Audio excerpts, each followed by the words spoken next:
Uh, Hi, I'm Jed Galliini from the University of Cambridge, and today I am going to be talking about type checking up to congruence. So, type checking. I'm sure we're all very interested in this topic. Now, when we see a typing rule like this in a simple, non-dependently typed language, it's pretty obvious what the conclusion is from the premises, and it's pretty obvious that this application is correct. But what about when we're working in a dependently typed language? Well, we might face something like this. In this case, we know this is right because we know that 5 minus 2 is 3, which is 2 plus 1, which is the successor of 2. But for the computer to know this, we would have to do a reduction. Pretty simple. And this is the standard strategy of type checkers all around the world. Type checking, modulo rewriting. We have some reduction rules. Here I have the famous beta and eta rules. And we use repeated applications of these rules, aka transitive closure, to construct ourselves a equivalence relation. Cool and good. Once we have our equivalence relation, we need to make it actually an equivalence relation. And now we can perform casting. Did I miss something? Of course I missed something. Congruence. If we don't have congruence, then successor of 2 is not going to be the same as successor of 1 plus 1. And that's going to be a problem. So in other words, type checking modulo congruence is something we already do. What about if we just pre-assume a set of equations? How could we type check modulo those equations? Well, we could just do the same thing and just add our equations to the context and just pull them out. Of course, this would be a little bit useless because we need to be able to deduce things like x equals y and y equals z implies that x equals z. Similarly, we need symmetry. So we can add these axioms. And, there's a great way to get to this point. It's called a disjoint set forest. Now, how do we actually hash the terms in the disjoint set forest? Fancy tricks with caching hashes, but we can do it in O1. However, we want to be a little bit more clever than this. So we can just add in congruence. And so, using a congruence closure algorithm, our complexity increases to n log n, but now we have this nice little axiom. So, where does this magical set of equations come from? Well, normally, when we type check modulo reduction, first we type check the subterm, and then we're going to check the local term equivalence via reduction. So for example, if we're doing an application, we're going to check, using reduction, that the parameter type is equivalent to the type of the argument. If we want to type check modulo congruence, we do the same thing, except using our set of equations. But we can also use this insight to actually generate the set of equations. What if we add our desired equality to some equality context E when we're type checking the subterm, just assuming it's true? Then at the end, we just have to check that set of equalities all at once. Optionally, if we don't want to trust the part of the algorithm which adds the equalities in, we could just go back at the end and type check the term modulo those equalities. And of course, the first part and the last part are n log n, so it's fine to do those seriously. It's only the middle, which is O of very bad, and that's where we want to be parallel. So, to recap, 3 stages: equation elaboration, equation checking, and term checking. We generate the equations, we check the equations, then we check the terms modulo the equations we generated to make sure we didn't do something stupid. So only the last 2 stages need to be trusted. How do we check an equation? Remember this rule? Well, step 1 is we have to check the first part. Step 2, we got to check the second part. And step 3, we got to check the third part. Pretty simple, right? How do we do this? Well, we can just add the equations necessary for the first part, add the equations necessary for the second part, and the third part we can check in parallel, which is great. We could also optimize the set of equations that we've generated. So, in other words, we can take steps 1 and 2 and actually just make them part of step 1. We just recursively increase the set of equations till we bottom out at universes. And now, equation checking and term checking is still the only things which is trusted. But now that we've done all this, we can already optimize our set of equations using congruence closure. So we check less equations. But what if we want to do things a little faster? Say we have this abomination over here. This is going to take my entire day to type check. I don't want to sit in front of my computer all day. Thankfully, I have a fast binary implementation of big num addition, and I assume as an axiom. So this is actually the only thing that I've added to my trusted code base is this axiom, that this big num implementation satisfies P&O addition because it does, because I said it does. I have the assembly. We'll get to that later. Now, the elaborator can do a little trick. Every time it sees the top, it inserts the bottom. The bottom gets elaborated instantly, and by congruence closure via the last two equations, the first equation can be deduced. Wow, isn't that great? And the nice part is that little trick of the elaborator of swapping out the first thing, of swapping out P&O add for fast big num add, we don't need to trust that. That's not part of the trusted code base. That's all in step 1, which is cool. And this is all part of isotope, a new, yet another theorem prover written in Rust. The kernel's about 12,000 lines of code, so it's a bit chonky. And we've separately got a 2,000-line congruence closure implementation, which is in a separate repository. It's parallel, and it implements type-checking modulo congruence. It's at a pretty early stage of implementation, but we support modulo bugs, Martin-Loft type theory with cumulative universes, mutually inductive types, and mutual recursion. It's API-based, so there's no real text interface except one for debugging and/or demonstration. But the idea is to use this as a kernel to build type checkers, IDEs, so on and so forth.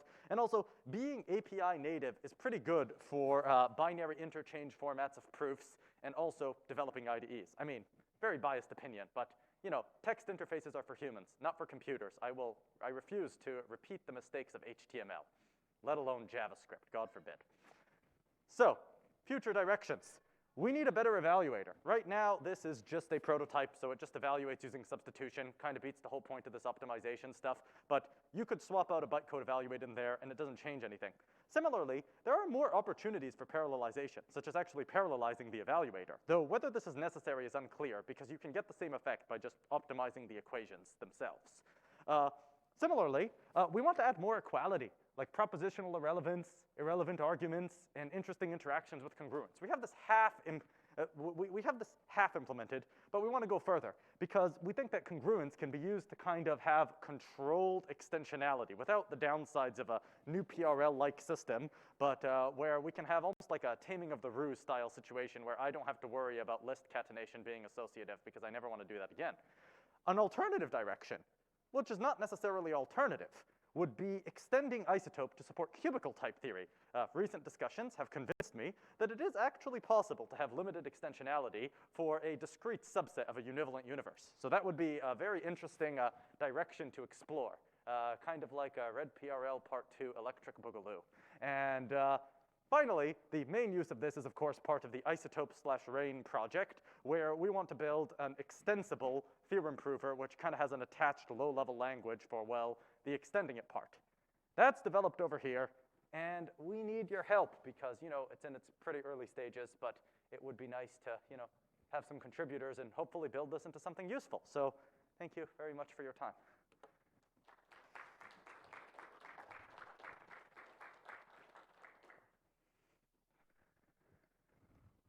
Questions?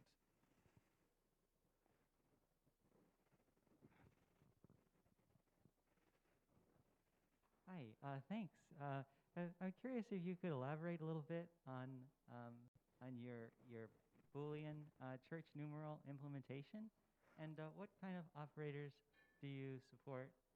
Have you thought about lowering that onto maybe a circuit or some kind of hardware? Yes, so there is no Boolean church numeral implementation because those are not church numerals. Those are proper inductive types. Like this is an implementation of Martin-Loft type theory, so we just have full standard inductive types. As for optimizing church numerals, you could probably do something like that, but it would be much more of a pain because it would be hard to actually, you know, read off what the natural numbers are. So yeah, that's a bit more complicated.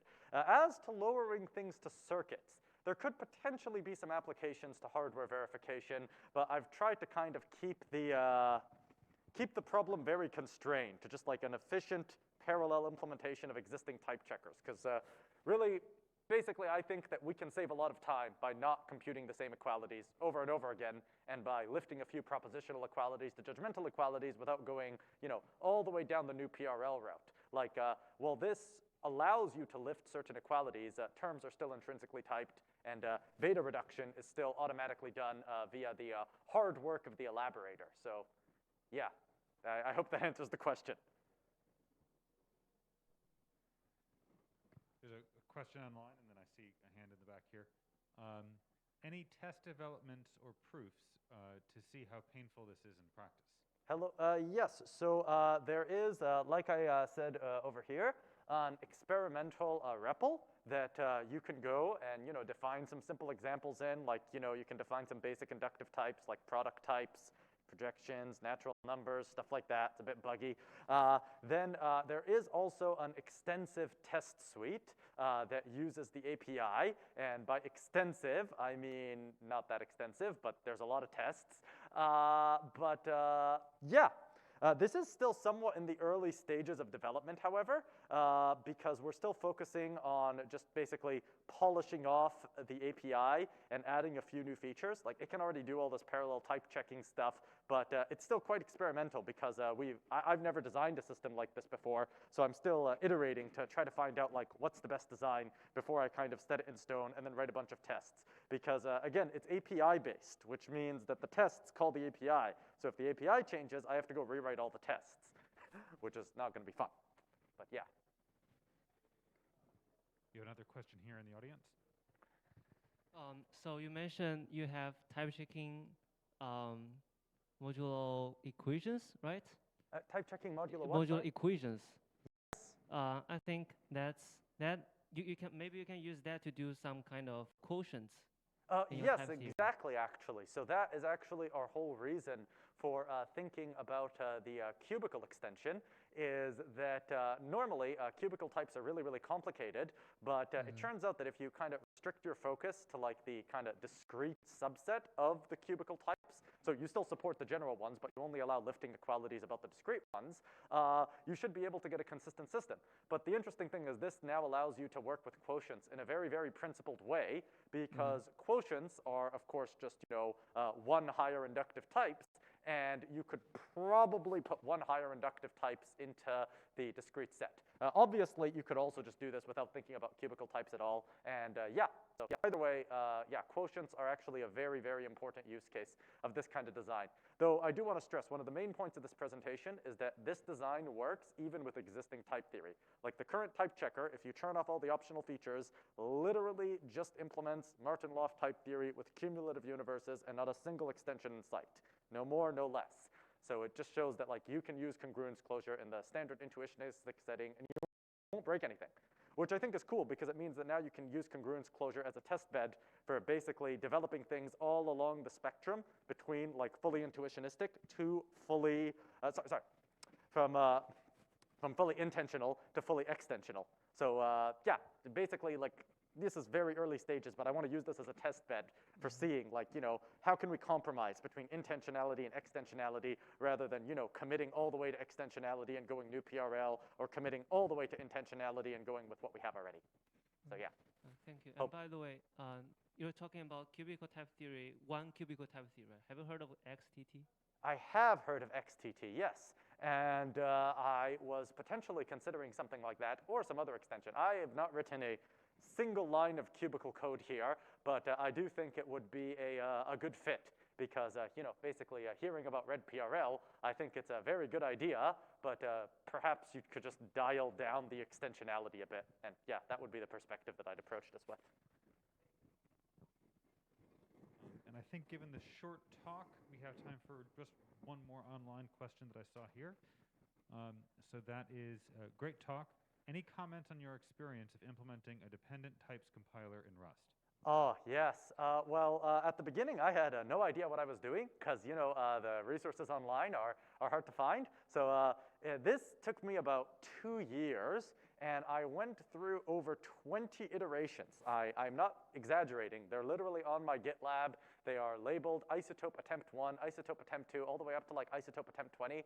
The largest one of these attempts is actually 30,000 lines long. This one is, only 13,000 lines long because I settled on a quote-unquote more elegant design, but there's still a lot to be done. So for example, the implementation of pattern matching is, and the implementation of just all the data structures used are still pretty simple, even though I tried my best to make them efficient. But there's a lot further I could go. And yeah, the reason why I mentioned pattern matching is just I was inspired recently at this conference to consider upgrading that to a system based off E-graphs. So you probably heard my questions about that previously. It's just been mulling in my mind. But yeah. Great, thanks.